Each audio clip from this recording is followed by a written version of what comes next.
As a kid, Sonny was rambunctious. He was funny. He was so cute. Innovative, the first one into it. You know what I'm saying? He just set the trend. I was behind him. He definitely had leadership quality. He grounded, real grounded person.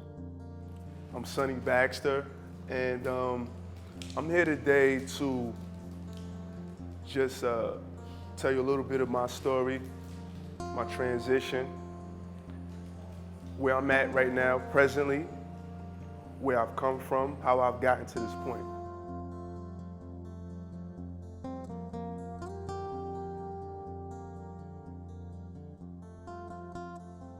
Currently, I've been home for approximately a year, a little over a year. I came home August 13th, 2015 from a 10-year bid, okay? That bid consisted of 7 years federal, 3 years state.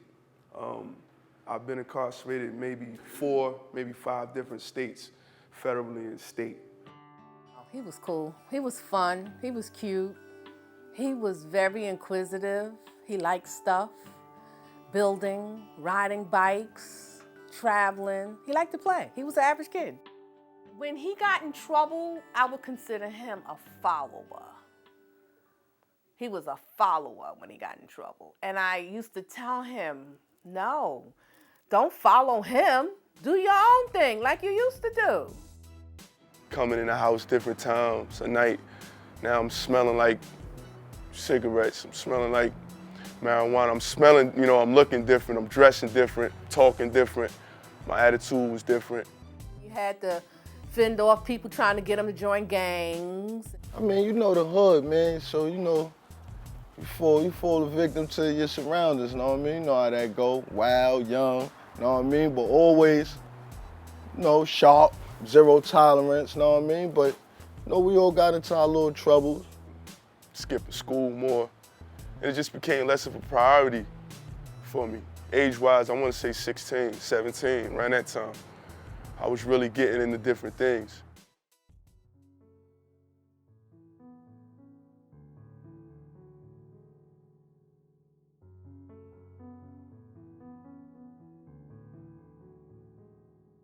Just knocked the wind out of me.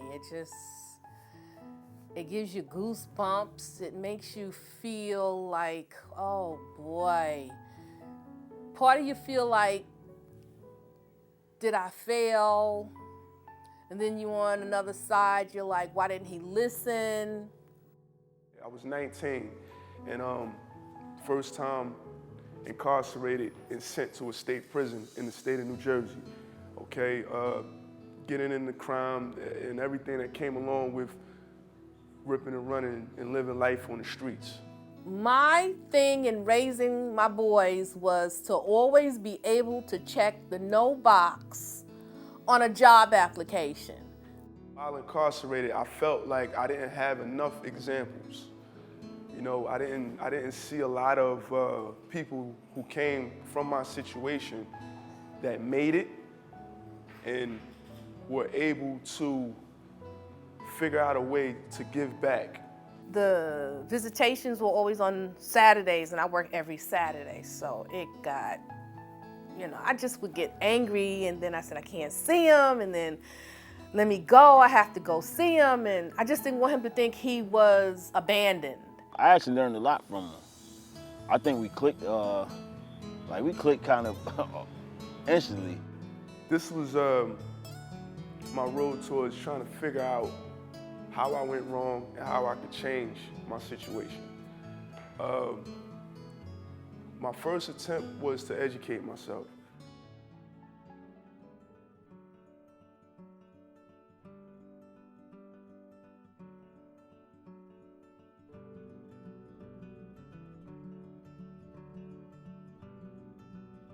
Now, as far as me, presently, full-time student, full-time employment at the wonderful Ziegenfelder factory. Some of you familiar with it. It's a great place, really it is. Also, I have an internship with a tech company, which is actually a nonprofit organization. I met Sonny when he came to my office one day looking for a program he could get into in computer science. And we talked a lot about where he was coming from, what classes, what his interests were. It's not what he does in the classroom per se, not what he does in an athletic event.